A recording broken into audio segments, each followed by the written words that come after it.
Right. Today, we're going to build a robust, working model of one of the body's most elegant control systems, the hypothalamic pituitary thyroid axis, or HPT axis. Now, the goal here isn't just to memorize the pathway. No, we want to really get under the bonnet, to understand its logic, how it regulates itself, and how we can interpret its signals when things go wrong.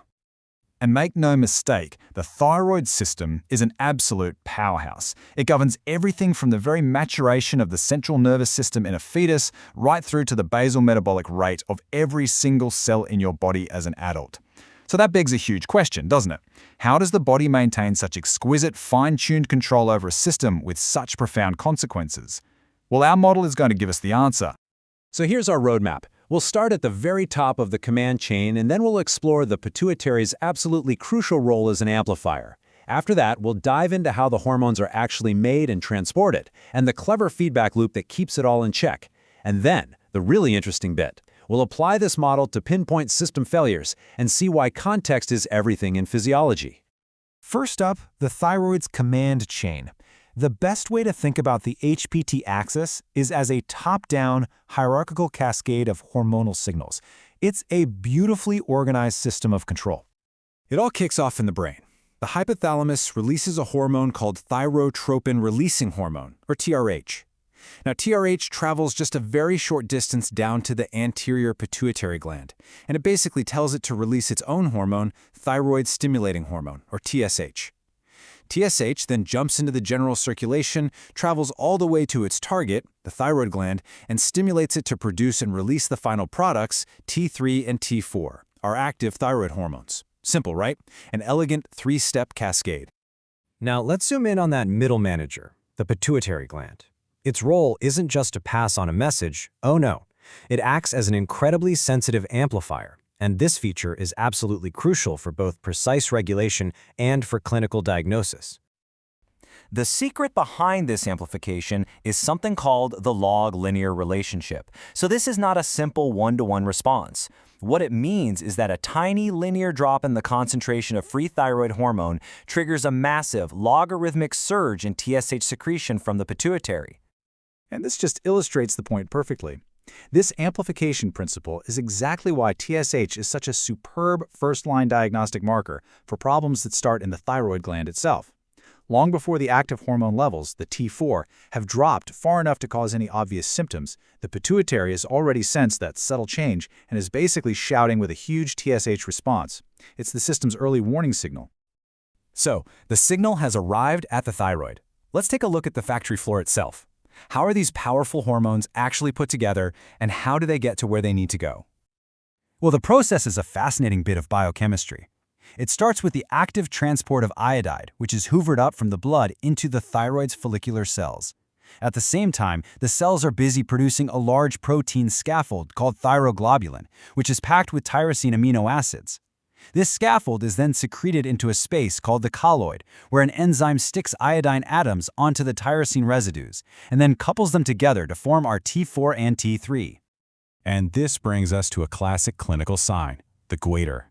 If you have a severe iodine deficiency, you simply can't complete that synthesis pathway.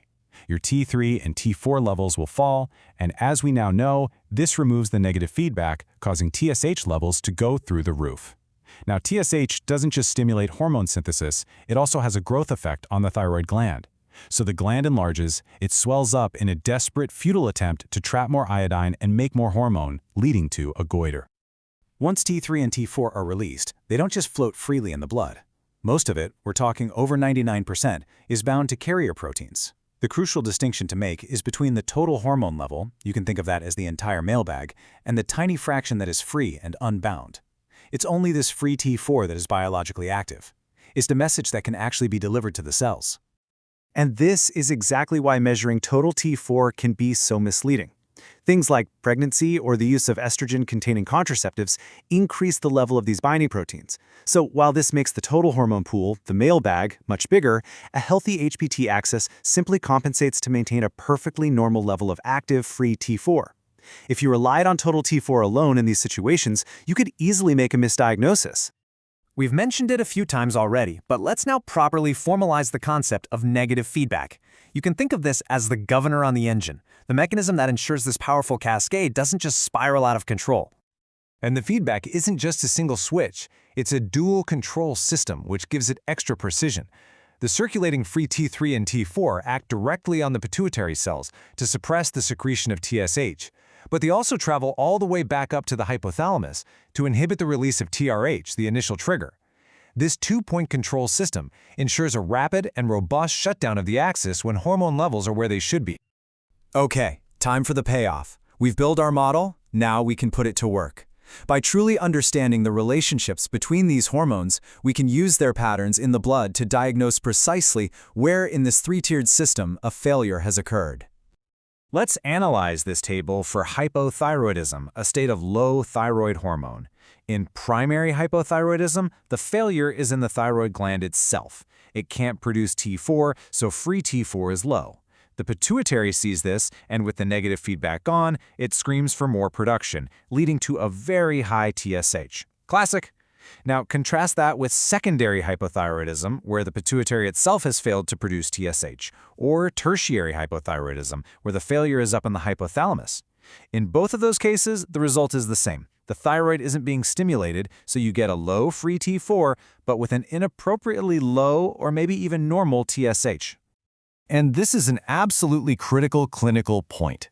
In central hypothyroidism, that's either secondary or tertiary, a normal TSH level is actually profoundly abnormal. Given the low T4, the TSH should be extremely high because of that log linear amplification we talked about. A normal TSH in the face of a low T4 is a clear signal that the pituitary or hypothalamus is the one failing to respond. You simply cannot rely on TSH alone in these cases.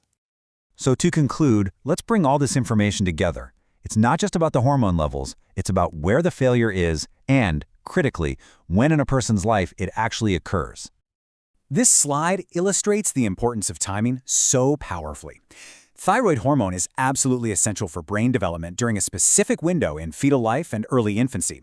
A deficiency during this period, congenital hypothyroidism, causes severe and irreversible neurological damage. Now, the very same hormonal deficiency in an adult causes metabolic symptoms like fatigue and weight gain, which are generally completely reversible with treatment. The timing of the insult determines everything. So, to quickly summarize the core principles we've cemented today, the HPT Axis is a hierarchical cascade with a built-in amplifier. TSH is your most sensitive indicator of primary thyroid dysfunction. Free T4, not total T4, is the true measure of active hormone. Interpreting the patterns allows us to locate the fault, and the patient's developmental stage dictates the potential severity. And that leaves us with a final thought. We've built a model of a pristine, perfectly functioning system. But life isn't pristine, is it? So how do the physiological stressors we all encounter, things like severe illness, chronic stress, or simply the process of aging, how do they impinge upon and challenge this beautifully precise regulatory axis? Something to think about. Thank you for joining me.